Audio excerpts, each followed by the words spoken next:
Welcome to everybody. I'm really thrilled and rather excited tonight because this webinar is something that we have planned for a very long time. And I'm really happy to welcome along Helen Eyre, who is our guest instructor for tonight and an absolute expert on this subject. I could not have done it. And I really hope that you'll find it interesting. It's, we're not going to treat you like babies. There's going to be a lot of facts in here. So tonight it's all about busting myths regarding face painting. We're going to cover things like the labeling and cosmetic regulations. So some of it might be a bit dry, but bear with us. And afterwards, you will be able to have access to a PDF, which will have all the information, and you can read it, you can check out all the links, and you can do your own research. Because one of the most important things I want to say to you all is that we are not here to tell you what to do. Okay, we are here to just present some facts, the evidence, no opinion, no waffle, no so-and-so said this or I heard that or none of that. It's all facts. Okay, and if you want to find out, where it all came from, then you will have the links and you can look for yourself. So I think it's over to Helen now. As I say, she's got a wealth of experience. She's been in this game probably longer than me, I think. I'm not sure, but very well respected in the industry. And she can introduce herself anyway. So I'm going to bring in Helen. And There my she very is. messy room. Hello. And welcome, and thank you very much for coming along. I'm going to take myself off spotlight, and it's over to you, and thank you very much. Hello, my name is Helen. For those of you who don't know me, I am a co-organiser with Clemency of Bath Body Art Weekend. I have been face painting for 22 years, and I've done all sorts of crazy things. I was a brand ambassador for Snazaroo for a while. I'm a lecturer at Bath College, and I teach the level 3 in theatrical and media makeup, or performing arts practice as it's now known. And as part of that, we do a unit on cosmetic science. So I do deliver that, but I am not a qualified cosmetic science. What I am is I have a degree in specialist media makeup, in which we have deep dived and done all sorts of interesting things on information on all things face paint, makeup, cosmetics, and all those sorts of parts of the industry.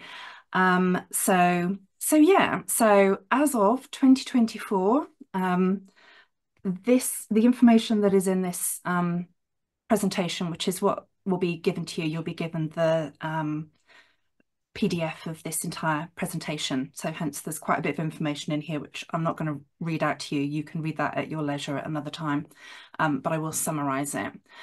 So as of that time, everything in this is correct. I have read more legislation than I ever want to see in my life. So I'm fairly confident we've got it right. Yeah, but I'm not a lawyer. So all I've done is researched, read around the subject, read a few academic papers, a whole load of very interesting legislation. So here we go. Let's see what I'm trying to do for you. So let's see which way works best. This is it. Here we go. Okay, so these are the questions I have been asked to answer for you, or which there are quite a lot, and we've only got an hour. So I'm going to give you the highlights on most of them and some of the proof. If you need more clarification, like I say, put it in the chat. Hopefully I can do that for you as well. Yeah, so we're going to go through who regulates face paint. I've got a few different answers for that. Are face paints tested on animals? What is in face paint that can cause a reaction? Why do paints stain? Why can't I use them around the eyes? What's the drama with UVs? Do paints expire? Why does it say for professional use only on the label? Can I paint under threes? Can face paint be absorbed through skin? The best way to patch test, I think someone's asked us, how you should store your paint, and can you repot your face paint? So yeah, I am keeping this. I am Switzerland. I do not care what brand you use. This is about you having information so that you can do a little bit of investigation on your own as well. So yeah, I'm not mentioning brands today. I think that's it. Is that all the summary that I need to do, Juliet, or is there something that I have forgotten? I think so. I mean, Brexit was one of the little things we were talking about. Yeah, absolutely. So that feeds into who regulates face paint. So that's our first one. So let's do that. Okay, so here we go. Into the lots of text I told you. So summaries coming up.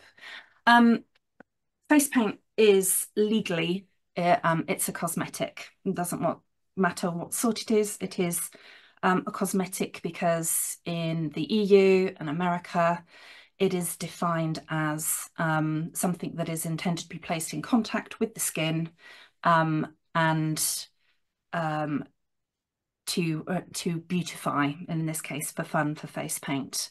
So slight differentiation between EU and American regulations, but pretty much they both are agreeing on the same thing, is that if it's going on the skin and it is being used to decorate the skin, it's a cosmetic. So I'm going to be looking at the cosmetic regulations for you.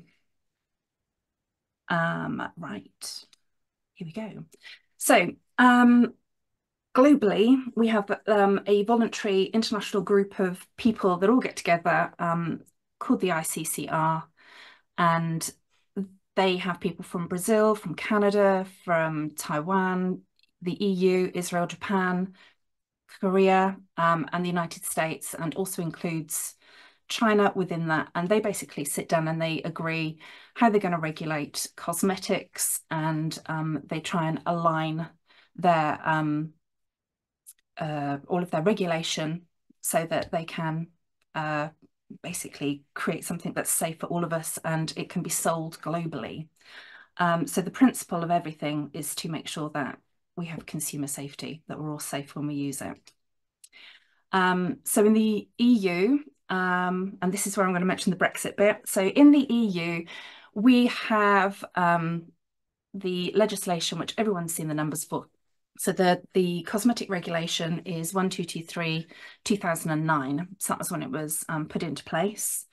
And within the UK, obviously, we have just left the EU, but we are still operating to that standard, and we will continue to do so because we have a trading agreement with the European Union. So therefore, our legislation is going to align so that we can trade with one another.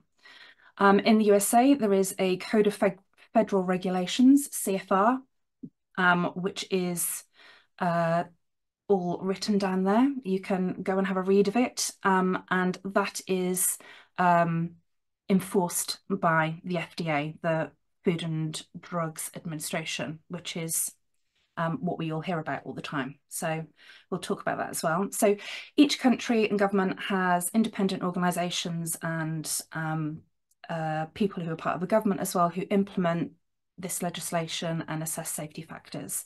So pretty much globally, we have that. So one of the people that wasn't on the list that you may have noticed would have been Australia. So Australia is not part of the ICCR, but the reason behind that is that most of the countries who are not part of that big voluntary organisation have chosen to have trade agreements with somebody who's within that organisation. So effectively, they also comply with it. So Australia has a free trade agreement with the UK. well, with Europe actually, not the UK anymore. And if you wish to read what they've agreed on which bits of the EU legislation they're going to apply and which bits they may have variances on, feel free to crack on and have a read of that lovely document. But what I can see is that it's primarily they're following EU legislation, and they have that regulated by the Australian Industrial Chemicals Introduction Scheme. So that is where you will find on that website is where you'll find a list of products that they may have banned, or they may have restrictions on, in the same way that we have in the UK, the EU, America, Japan, all the others. So lots of lovely legislation out there, all trying to keep us safe. So a lot of this legislation has this wonderful thing that says good manufacturing practice in it. So we use products and or ingredients to put into our products, which are all about making sure that it's done with good manufacturing practice. So in the global sphere, we have an international standard which is called good manufacturing practice, and that is for cosmetic products. So that's out there, and most people comply with it. And there's been a lot of talk just recently about a new piece of legislation which is being put into Title 21, which is the Modernisation of Cosmetic Regulations Act of 2022, which is MOCRA, which is coming in very shortly. And basically what that does is it is going to bring the American legislation a little bit more in line with the European legislation. So there are aspects of our legislation, the manufacturing of our cosmetics products, that hasn't been covered by the FDA previously. And so they now have this new piece of regulation, which means that there's more traceability of the ingredients that are within the products and things like that. It also gives the FDA the right to recall products across the whole of the United States if they find that there's something that is inherently dangerous or wrong with the product, which is something that they haven't had the right or the ability to do. They've had to ask each member state to enact something on their behalf. So there's all sorts of really good reasons why they are aligning their legislation with European legislation in this new act. So hopefully that's clear. So that's kind of it. I mean, this is an example of some of the stuff that you have to do if you're going to sell cosmetics in Europe. There's an awful lot of stuff. It's quite a complicated process. There's an awful lot of paperwork. You have to have insurance, and there's a lot of boxes that you've got to tick. But effectively, cosmetic regulation is all about the fact that they're there to protect human safety. And the reason this is relevant is because an awful lot of the well, everything that is in the products that we're using on our skin and on the kids' skin that we're working with is governed by this legislation. So hence I'm boring you with it.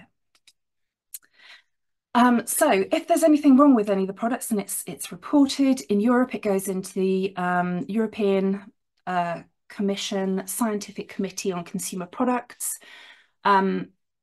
They will do a deep dive into it. They will check exactly what's going on with different ingredients, and they will make a determination as to whether that's the legislation needs to be revised for quantities, or whether it needs to be banned, or additional sort of advisory needs to be put into place for things. So there's a similar organisation within the UK, and I think within Australia as well, and other various countries around the world. So everybody kind of does their safety checks on various products. And obviously the person who does that within, or the group of people who do that within America as well, are the Food and Drug Administration. So, and they've been doing so since 1938. So They also have bodies like the Cosmetic Ingredient Review that work with them, who do some of the testing and come up with these lovely reports. And there's all sorts of safety reports that they publish based on what they're testing. So it's all public domain, and you can go and have fun listening to or reading all about all of the things that they're testing. So, so that's predominantly going to be the information about that. But one just clarifying point on the FDA, because we hear an awful lot about it. So a few quotes for you from different sources, mostly the FDA themselves. In fact, yeah, all three are from the FDA themselves. So this is from their website. So just clarifying that just because something has got FDA approved ingredients in it doesn't mean that the actual product is approved by the FDA. They don't do that. That is not what their remit is. They are there to basically police the fact that if anything does go wrong, they're there to sort it out and to make sure that they monitor any issues that may be happening and sort it out back at the source. The one thing that they do test and check on are the colour additives that are used in cosmetics. So they're very much in control of that. And obviously a colour additive is any substance that puts colour into a food, drug or cosmetic. So all of these things are part of their remit. And I thought it was really interesting, this little cosmetic facts bit. It came from their tattoos and permanent makeup fact sheet, and it kind of defines a bit what their role, or what they see their role as the FDA. So just in case anyone thought that the FDA was some sort of big organization that was policing actual products that were going onto the market, it's not quite that way. But they will if they have to, if there are safety concerns. So hopefully that's all clear so far. Let's see if it is or not. If anyone's got any questions, let me know. I can't see anything apart from myself in the PowerPoint at the moment. So I will let you know, Helen, if there's any sort of relevant ones. Thanks. I know it is there's a lot of information, but people think that the FDA sort of looks at every pot of paint, but it just doesn't, does it? No, in fact, even within the European legislation, a lot of it is an honour system. So they've put all the legislation out there to make sure that you've got all the correct information to make the best product that you possibly could as a manufacturer in the right way, with the right techniques and the right testing. And you're supposed to register. In fact, you have to register all of the documents to show that you have done due diligence and done everything you're supposed to do. And most of these bodies only really get involved to go heavy on the policing of it if complaints are put in or if there's a risk to consumer safety. So but you know, they've put all the framework there for everybody to behave well and do the job they're supposed to be doing. So moving on then, quick question about, are face paints tested on animals? Okay, in Europe, absolutely not, no. So under European legislation, since 2003, it has been illegal to test cosmetic products and their ingredients on animals, and to sell products that were tested on animals or whose ingredients were tested on animals. So there should be no animal testing whatsoever on any cosmetic ingredient that's sold, certainly within the European Union. There are some differences in other legislation. There is no explicit thing stopping you from stopping companies in America from testing on animals, but they tend not to. And there are some other variations in other countries around the world. But if anyone's following the European legislation, they shouldn't have anything tested on animals. So that's the answer to that one. So what is in face paint?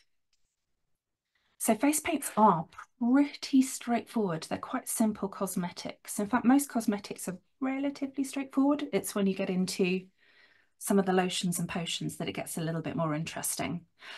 So there are kind of four main ingredients. I'm really oversimplifying this. So if there's any cosmetic manufacturers out there looking at this, I'm really sorry, but I am oversimplifying it for expediency and speed today. So the main things are you have a solvent. So the first thing with face paint is that all of our products are water-based because we use water to dilute them to apply them. So our solvent is always going to be water.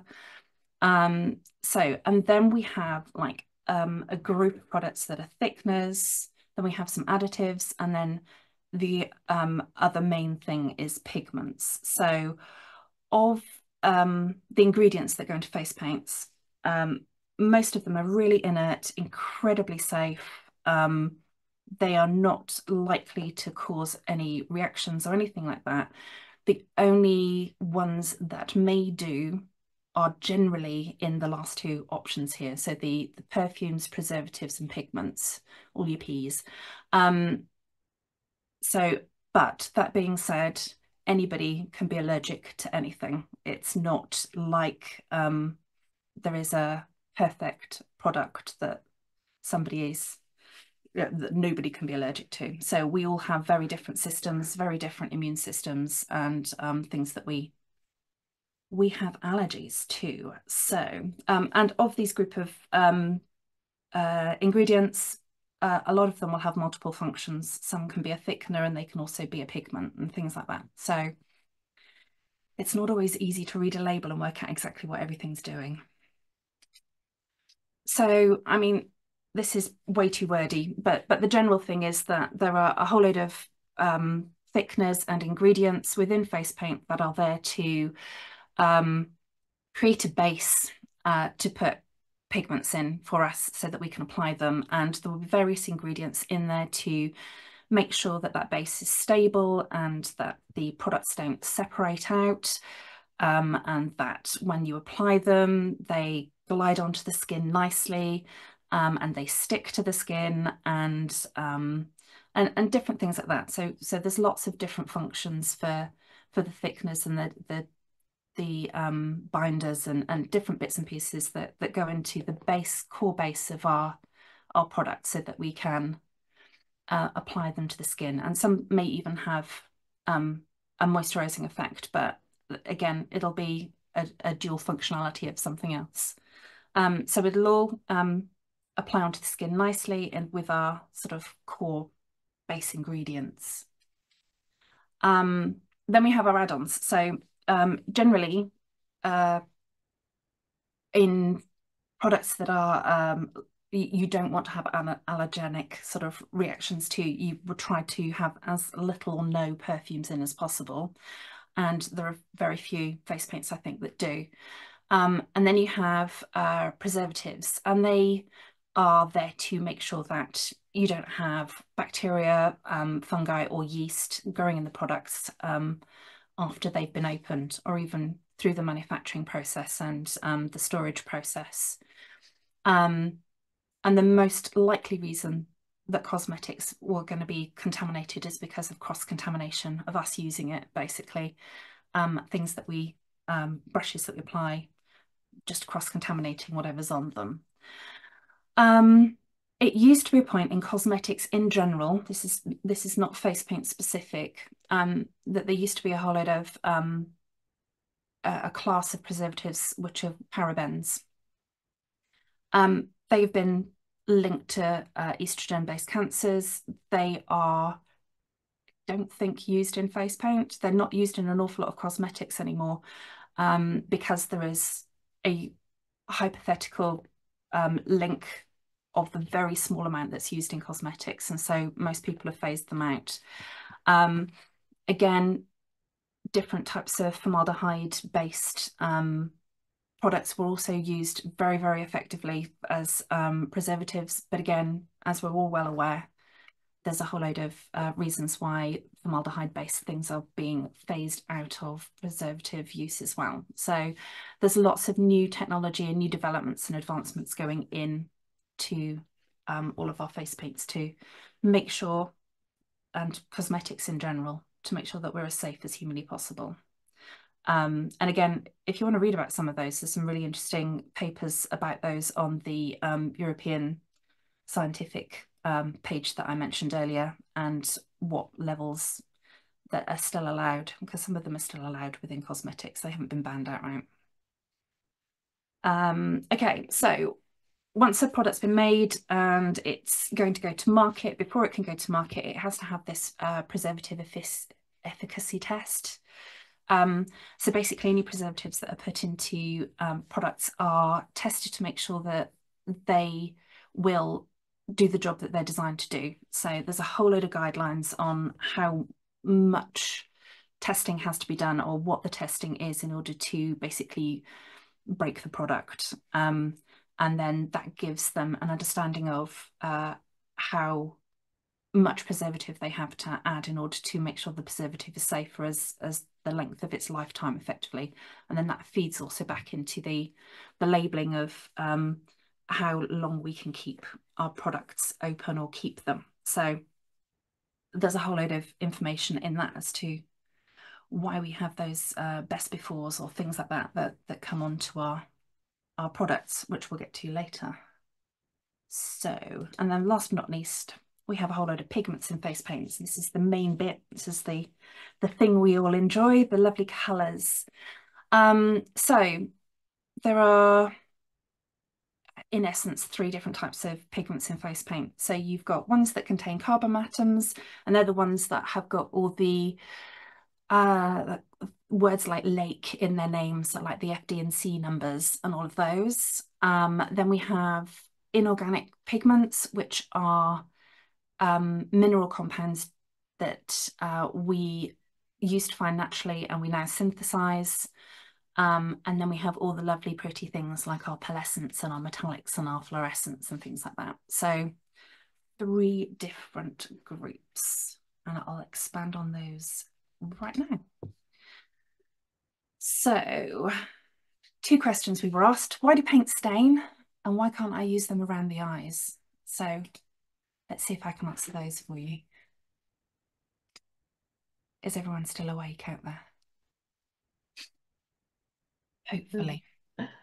I was just thinking about when you were saying what our face paints contain, and you know, things like parabens and so on. But I think what we were talking about the other day is essentially the face paint is, you said inert, you also said it's, I don't It's know, what was the incredibly other safe word? product. Yeah. Safe. Yeah, it's an incredibly safe product. There's it's very heavily tested to, or you know, the sort of all the guidelines and everything around what we can put in cosmetics are very, very controlled, and there's not going to be anything in it. It doesn't need to be anything in it because it's not got reactive ingredients in it, so it doesn't need huge amounts of anything in it that's likely to cause a problem, because like I say, very few of them have got things like perfumes in them and things like that, just because they want it to be safe for children, and so they've kept anything that could be deemed to be unsafe out of it. So And I yeah, think that's a very important point, something that needs to be put over, that basically our face paint is super safe. You know, it's really, it's really safe. pretty harmless. And Very harmless. there's sorry? And very harmless, absolutely. So Yeah. that's kind of how it's designed. It's not, yeah, it is very Yeah. harmless. Carry on. Yeah. Yeah. So again, these are all kind of um way too much information, but I'll kind of summarize it a little bit for you. So we've got organic pigments, and organic pigments are things that are usually start off as a dye, so they're a liquid, and they are carbon atoms, so they've got these nice little chemical formulas and stuff like that, and we can't use dyes in our products, or you don't want to, because we're using a water-based ingredients list, and so we want to have a pigment in it, because pigments are things that just sort of are suspended in the product and they sit in there and they don't sink into the skin, or they don't cause any problems. So you want them, so in order to change up these lovely dyes into a solid pigment that they can put into products, they use different processes, and they create pigments that are lakes or toners to make them insoluble in water. And one way is to create salts, which is toners. The other one is lakes, where they're basically being absorbed by another product, which will hold the colour of the dye and stop it from releasing back out of the product. And then you've got pigments that are, or dyes that are naturally insoluble, so they can be used. And these all get labelled on our labels, and we all have lots of different labelling strategies depending wherever you are in the world. So what is FD&C yellow number 5 aluminium lake in America is CI 19140 in the UK, and CAS 193421 and 0. And if you're as old as me, you'll remember it when we were in the 80s as tartrazine. So it's a yellow colour that could also be a food colour. So these are all different naming things for our organic pigments. So there we go. So this is literally for you when you have a look on the your PDFs, that you can have a look through it. This is a list of the permitted organic pigments that are used within cosmetic formulations, with their restrictions and all of this. This is from a really lovely book that I bought, which is called Colouring the Cosmetic World, and it's got everything you could possibly want to know about pigments and the science of pigments. It's been very fun reading. And I'm actually not joking about that. That shows how sad I am and how much I love to geek out on stuff like this. So this was, I thought, quite an interesting thing that was in the book, that basically had a list of things that shows the difference between American and European restrictions on things like that. So where we have labelling that says not for use in the area of the eye, on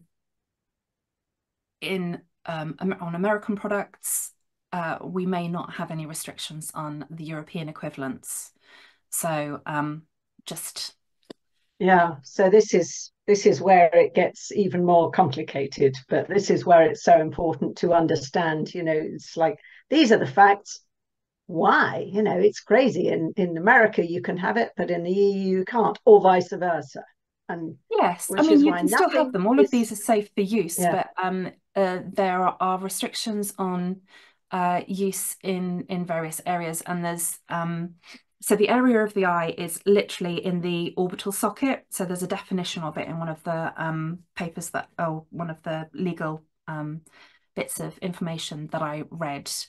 And that tends to be because it's a lot thinner skin there, and also because you've got the mucous membranes, so you can absorb it into your eyes and your bloodstream. That being said, it's usually in a too big a particle size to actually do anything. So what tends to happen is that your body just flushes it through to the kidneys and gets rid of it. So this doesn't mean that you're actually absorbing it or it's actually doing anything into your body. For the most part, anything that goes in through your nose or eyes, dust particles, all of that kind of stuff, if your body hasn't got a use for it and it's not supposed to be there, it will just flush it through your system. So I'll talk a bit more about the FDA legislation, or well, the FDA's approach to cosmetics pigments in a bit, because it's kind of been a developing thing. But yeah, there's still. Helen, I'm sure you're aware of the time, but Sorry. I'm halfway-ish through. I'll go faster. Sorry. okay. I just thought I'd point that out and see. You might want to skip something, you might not, but I'll leave you Okay, with it. I'll go as fast as I can. Okay, so paints that stain the skin. If you have an organic pigment, lake, toner, or true pigment, and it still has, after it's been treated, a very slight amount of solubility in water. It's known as bleed, and all of them have a bleed rating. And if they can bleed, they can potentially cause staining of the skin. So two pigments that we use in face painting that have a known bleed rating are blue and a yellow. So that is why it will dry, that it will colour skin, because it's basically going back into its dye form. Skin conditions can also factor into this. So you will pick up more dye on dry skin than you will on healthy, well moisturised skin. So there you go. That's why paints stain. Oh, which way around do we go? That way. So again, we have a different form of pigment that are also colour our lovely products. A lot of these are used in foundations and all of our products as well. Titanium dioxide is our white, and also a sunscreen. And there's your list for your perusal at a later time, so you can see what they can and can't be used for. But they don't have numbers, and they don't, well, they probably have a CI number because everything does, but they haven't got FDA or food FD&C numbers because they are compounds. Okay, let's very quickly go through this one. So what's the drama with UVs? Okay, so UVs are basically not just colorants. So they play with light. So they absorb UV light. They have an energy reaction to it, which drops the light that they've absorbed back down into a daylight. And then they emit it as one of the visible color spectrum. So what you're actually seeing in these lovely pigments that we have that seem to glow brighter is they are literally glowing. They're converting UV light into a color from the visible spectrum and bouncing it back at us. So that is an incredibly simplified reason why we have such lovely colors and things that are quite bright. Obviously, if you put them in a dark room and just apply an awful lot of UV light to them, they'll absorb that and come back as if they're glowing with whatever colour that they represent within the visible spectrum. So that's why we see a little bit of loveliness in our UVs. This is to answer Saf's question the other day, which was about combining colours. So if you're combining pigments, you have the red, blue, yellow colour wheel, and we understand how we combine pigments, and that's lovely because when you turn your lights out and put your UV light on, you're watching the light coming out of the paint. What you're actually looking at is the light colour wheel, which is subtly different. So it's an additive light. So you've got your other, your blue, red, green colour wheel. And if you combine all of the light together, you get daylight. So it's a slightly different way in which you mix colour. So hopefully that answers that question from last time, Saf. Again, way too much information, but what I wanted to point out on this one is that there are lots of different types of ways in which you can get fluorescence in paint. Some of them are pigment based and some of them not so much. So you have DFPs, which are daylight organic fluorescent pigments. They look lovely and bright, and they are the ones that most people are talking about when they're talking about fluorescent pigments in the debate that's been going on.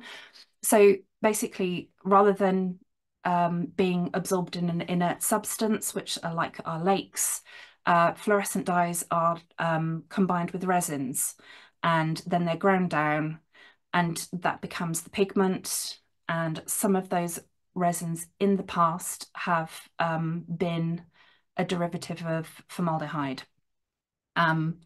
Not so much, there's a whole load of different resins now. So, but basically, again, it makes them inert, it stops them from being soluble, and it basically is a carrier for the way in which the lovely fluorescing dyes are working within our paints. So those are the ones that may have some FDA numbers involved in them because that could be the dye that's been captured in the resin. Then we Helen, have, Helen, yeah, yep, yep, Helen, yep, can I just hold you there? Just this is obviously comes up a lot, but the whole thing about, formaldehyde, yep, and what we were discussing was that it's the amount of formaldehyde, isn't it? You know, yeah. formaldehyde exists in the air that we breathe. Oh, So absolutely. it's We about produce quantity. formaldehydes. Our bodies produce it. It's a natural product. So the the the thing is, it's risk is exposure times hazard. So the very small amounts, and it's formaldehyde gas that is inherently linked to cancer, and it's people who are working with it and have extended exposure to it that have had the cancer link. And again, please feel free to go and have a look at the European Commission that I said that looked at the uh, safety of different products, because they have done a really big deep dive. There's a big document in there about whether it should be banned or whether it should just be limited, and they've made the decision that it's at the low levels that it's being used, it is safe within cosmetics, and it's revised its levels to take them down a little bit, but it's still just on the sort of precaution side of things. So it's all still incredibly safe, and none of these resins actually change state. They're pigments. They're not soluble. They flush off of the skin. They're not absorbed by anything, and they don't break down, and they don't release any gas. So they're not in any way a problem. That being said, because public opinion tends to drive our markets, because there has, people have talked about formaldehyde a lot, and it's been in the news. Of the people that manufacture these products are gravitating away from them in order to have other products and things within their paints. Well, we've seen it within face paints at the moment, and things like that, because they want to sell their products and they don't have anything in their ingredients that somebody else can pick up on and go, ooh, that's a dodgy ingredient. But honestly, it's safe. It's and there are lots of different types of daylight fluorescent pigments. Not all of them are formaldehyde. That was just the original. The original. It's melamine formaldehyde, so it's not even like it's a derivative. It's kind of anyway. I'm waffling. It's very safe, is what I'm trying to tell you. So you've Thank you. got Thank you. no worries. It's you've got fluorescent whitening agents. Now, these are not pigments because they don't have any color, but what they do is if you they do exactly the thing. They take UV and they release it again, and they release it at a very specific wavelength. So they usually release it in the blue range, and this is what we see in paper. We see it in washing powders. It's increasingly being used in cosmetics. These things that you can put underneath your eyes to hide your dark circles and stuff like that probably have got a fluorescent whitening agent in them these days. So that's those. And then you've got your inorganics, your natural products, which are naturally fluorescing, and they, depending on how much they're activated, will fluoresce at different levels and give you different colours. So one of those pigments, which is commonly used, is luminescent zinc sulfide. If you put a metal activator with it, depending which one it is, you'll get a different colour out of it. So lots of different ways. Not all fluorescent pigments are the same. There you go. So really quick bit of history. So in 1960, there was a big thing within the FDA. They updated the Food and Drugs Act to add a little bit extra in about colour additives, and it basically shifted that the FDA was no longer responsible for testing any colour additives, and the onus became the manufacturer, so they had to do it. So there were 116 synthetic organic colorants. So these are all our FD&C colorants. back in the 1959, and then since 1960, only 36 of them are permitted for use today. So only 36 of them, the manufacturers decided that they were economic for them to go and test and release the results so that everybody could use them. And since that time, so that's 36 of those 116 were tested. And since then, only 3 colorants have been added to the positive list in 60 years because it costs quite a lot of money, and there's an economic factor. So why would I, as a manufacturer, decide to test a nice colorant that I want to use and then give that information for free by putting it on the positive list? And that is where we have a little bit of a workaround.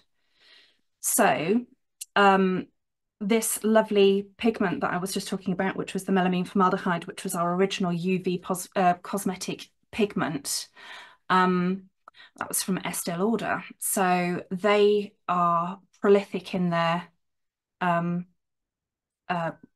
creation of patents and stuff like that. So they basically get a patent. This is the way in which they can get their money back. So they can get a patent and then they can license their patents out to other people. And so they can use their fluorescent pigments or whatever it is that they want in their products. So they earn money back from all of their research. So the original UV cosmetic pigment and all of its safety testing and everything was done. It's all within those patents. By all means, go and have a read, and yeah, it's there. There's lots and lots of interesting patents out there if you want to go and have a read. And this is kind of being used now by an awful lot of the cosmetics companies now, rather than actually adding any more colorants into the list. They've all got their own little patents, and then once the patents expire, because that one from Estée Lauder has expired, it becomes sort of common information, because it's been used so much, it's like a precedent. So cosmetic preparations containing an insoluble colorant that produces fluorescent effects, and that one's a really interesting one because it's because of the way in which it's encapsulating the colorant and making it fluoresce. It means that their invention can use colours that aren't necessarily approved on the FDA list and still be safe because of the way the colour is encapsulated and it can't be released. So anyway, if you want to know more about patents, there's a link there. If you want to have an actual look at those patents and have a look, then crack on. So that is kind of my bit on UVs. So inherently, I think that they're safe. They have been fully tested. There's an awful lot of evidence to suggest that. Yeah, there's more than one list is basically what I'm saying. It's not just one FDA list. Right. Do paints expire? So this is our label. These have to be legally put up in this kind of way because of all of our legislation. They have to have all sorts of various different bits and pieces on there. So one of the things is that there is either has to have a best before or a period after opening on your products. Now, if you, and this is literally from the European, oh, it's actually from the UK government one, but it's part of the regulation, so it's EU as well. So if you have a product that isn't going to last for 30 months, and you remember I was talking about your preservatives, if it's not going to last, then you'd have to have a best before date. If it's going to last more than 30 months before you open it, you can have a period after opening. So this is because it's an incredibly stable product. It's manufactured in clean environments where you're not going to have any introduction of any issues. It's not going to break down because it's very stable. And so it can sit in a warehouse for at least 30 months. And then you can have a period after opening on it, which is the little pot with a lid. And that just suggests that once it's opened, you should open it if it's being used according to how it should be within whatever amount of months that it states on the little pot. The legislation behind that suggests that it's designed for the consumer, so like the end user who may not have the best hygiene, etc., etc. So it's like dipping brushes back into pots and all sorts of things like that. So there's no date that your product is going to suddenly implode and not necessarily be usable, but it's just a case of, as a professional, looking at your hygiene practices and making sure that you are keeping your products as clean and dry and storing them safely as possible. So that's the reason why you have those on there. And I hope that clarifies that one. I feel like I'm talking in circles a bit. I'm sorry. Right. Why does it say for professional use? Okay, so we have the INCI, and honestly, this is a really fun database if you're really geeky like me. So go onto your INCI decoder and you can put in any product ingredient from cosmetics and you should be able to get a list of what it is and what it's used in. So that's quite interesting to do. So as we've said, if you have a like all of the matte colors in a range, when you do the label, instead of sort of each individual one just listing the colorants or the difference things within that particular color, they can have this global thing which just says may contain, and then that just gives you all of the shades that are going to be used in that entire range, so that it helps them with their list, their labeling. So, and the other thing is that everything has to be on the ingredients list if it's present in concentrations of less than 1%. It may be missed off, and if it's a colour ingredient, it's got to be much smaller than that, 0.1%. So anyway, have a read, and that database is really good fun if you want to go through your cosmetic products and look at what you're putting on your skin. So, and then this is the American compliance, and some cosmetics are labelled as professional use only, and that is because there may be some if it has the pigments in that say not for use around eyes and things like that, then it may say professional use only in order to let professionals make decisions as to what the risk is, and they can apply it accordingly. So this also applies to people who are putting particular hair treatments on and things like that wouldn't necessarily be advisable for people at home to do. So it's just a kind of a catch-all to make sure that we can use them as professionals because we'll follow all the guidelines, and it means that, you know, we're using the product safely. So that's where that one comes from. Okay, another Helen. Yes, Helen, hello. how are we doing on time? And how much? I mean, I don't mind if we run over. I think, you know, this is such a vital and important thing, but I'm just wondering, well, are there any areas you'd like to? It's up to you. I think under threes is important. Okay, under threes, and the other ones are really quick actually. So I will, if you don't mind me overrunning. That's fine. That's fine. It's just under threes. As long as we've got some time for questions at the end, would be great. Yeah, I will power through. I'm sorry. You're doing you just brilliantly. asked me to do lots of things. Okay, so let me go back to the right one. There we go. Can I paint under threes? Okay. So we have discovered that, or we are aware that face paints are cosmetics. But depending where they're sold, what the market is of the manufacturer, they could also have to conform to toy or art supply regulations.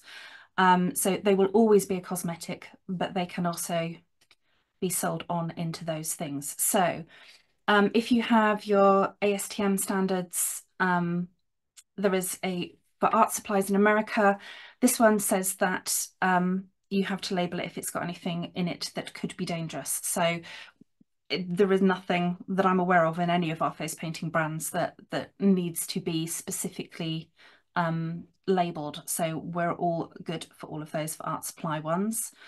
That's who they're covered from. And non-toxic just means they don't have big heavy metals in it. It doesn't mean that it is safe to go on skin. So so then we have the toy regulations. So the toy regulations are also standards which have been adopted across Europe and the UK. They have regulations similarly in America, and in the UK it means we can put a CE or a UKCA. Now we've left the European Union on the products, and if we follow those British standards or European standards. And they just have a whole listing of information about making it safe for children, and predominantly in younger children, making sure that they don't eat it. And this is what it says, particularly about children under 3. The American one is up there, and we have our little symbol that will be on the product. So this is for toys that are not intended for use by children under 36 months. And this is about unsupervised use. So because it is a choking hazard, and children under 3 are way more likely to put products in their mouths than children above 3, according to their age determination guidelines, then it is determined that face paint is one of those things that should not be unsupervised for children under 3. So that's actually using it and playing with it as a toy. So then you have the whole, can I paint children under 3 years old? Technically, yes, but there are a whole load of reasons why you probably shouldn't. So there is a really interesting piece of information that is done by the European, I knew this earlier, quality, the EDQM. If you look it up, if you have a look at that link, it'll take you there, and it has a really interesting document that you can download and read through, which it shows you the differences between children's skin under 3 years and children's skin above 3 years. There's all sorts of different sort of developmental stages within that, and it is mainly about products that are going to be left on skin. So it's very much making sure that like nappy rash creams and things like that are going to be on children's bottoms for quite a long time are safe, and because they're sat in it, they're wearing it, they have it on their skin for considerable amounts of time. Again, risk is exposure times hazard.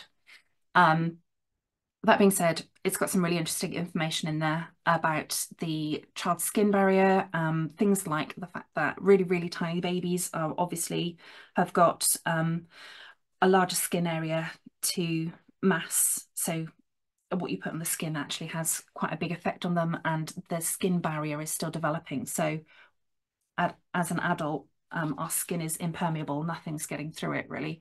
And some of the children under 2, their skin barrier is definitely less robust than ours is. But have a read, and then you can make a determination as to how you apply that information. And I'm going to repeat again that it's a really, really low risk. But there's that one. There's always a thing about consent. Can a child under 3 Helen, what's going on? Yep. Helen, just to bring you back a little bit, I remember again we were talking about the skin absorption. What does it absorb? Face paint versus drugs. I remember that, and that really Right. resonated with me. Okay. So face paint is a cosmetic because it sits on the surface of the skin. Anything that is absorbed by the skin is a pharmaceutical, is a drug. So it's a completely different set of legislation, which is much, much stricter. So that's why face paint is a cosmetic. It sits on the surface of the skin. That being said, this report, which is about 0 to 3 years old, is actually written by the European Medical Council. So that's the quality of medicine, I think, is the QM bit. I can't remember. I'm really sorry. I should have written the full thing out. But that's why it's about making sure that the cosmetics for really young children are very safe, and there's a whole load of guidelines within that. And honestly, face paint ticks all of the boxes as far as I can see. However, that it does say about the fact that the barrier, the sort of the thing that repels products and things, is not as robust on children that are sort of 2 and under. As I said, have a read of that document if this is something that is particularly of interest to you, because I think that that will clarify a lot of it. And honestly, this is our business. It's completely our responsibility to make decisions and put things in place. And again, your public liability insurance may have a position on whether you should or you shouldn't, and you should always be guided by that. Again, there's an article there on consent.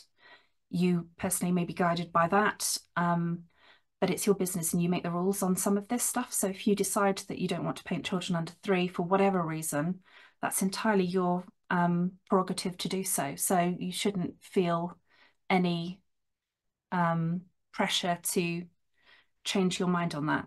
That's quite a, it's a relevant thing. It's your business. You make the rules on those sorts of things as long as you make them with information, informed choices.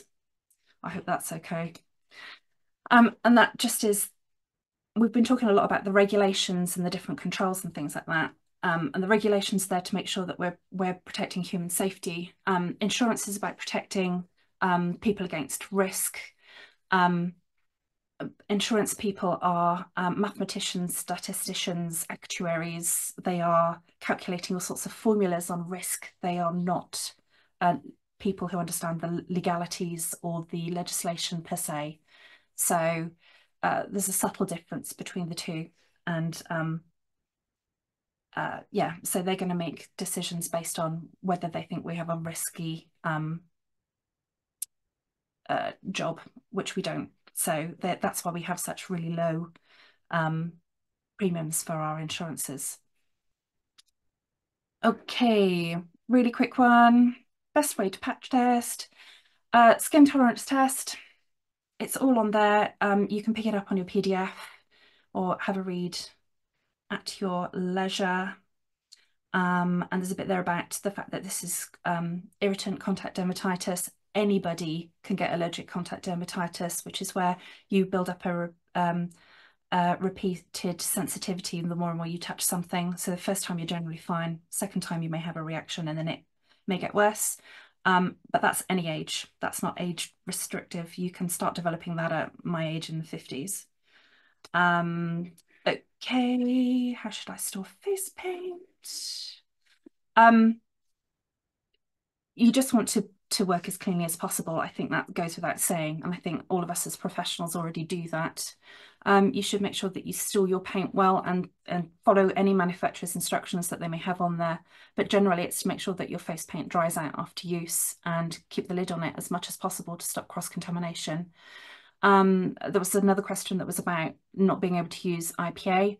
IPA at 70% is your best sort of surface disinfectant, and it evaporates so that it doesn't leave behind any residue. And if you want more information about that, it's all on the INCI ingredients database. So it should help you with that. Quick one about repotting. Repotting for personal use. Okay, so by removing paint from the container it was purchased in, you are introducing the possibility of contaminants. So that is a given, really, because we don't live in manufacturing environments. So the other thing is that you need to be able to trace things back. So if somebody were to have a problem with the paints that you are making up, you just need to know which colours you got from where and be able to have batch numbers so you can trace things back. Because ultimately what we're doing is we're looking at consumer protection and we're following any guidelines that our insurance may have given us. The other issue is repotting for resale. So that is repackaging. And then all of a sudden you become a distributor of a product and you need to follow the European legislation or American or wherever as if you were manufacturing it. So you've got to make sure that you cover all of those legalities. The link there is a link to a legal website that had somebody asking if they could repot shampoos. So as it's a cosmetic, the answer applies. And yeah, so there's the legal response to that one. And finally, just as an aside, the power of the consumer. So our cosmetics industry is incredibly competitive environment. So just be aware that you can influence whether a company has to change things or not, as there's been a lot within the cosmetics industry because of different reports that have come out and people have just dropped products and whatever. So just know your sources, use your voice wisely. And I think that's me done. Right. I'm sorry that overran, but I hope that was useful to everybody. And there you go. So I'd like to say thank you very much to Helen for an incredible and fact-packed webinar, which I know might be, sort of overwhelming for someone. However, it is all there. And if you can follow those PDFs, you will all have access to them, particularly all those on the Fan Club. And all those who have come along specifically for tonight, you will have access to that PDF as well. So please do look at, the facts and figures. And it's just a matter of, someone says, oh, I heard this somewhere. Oh, someone told me, or, we make a lot of assumptions. So, yeah, thank you very much, Helen. That was absolutely wonderful. Thank you and good night.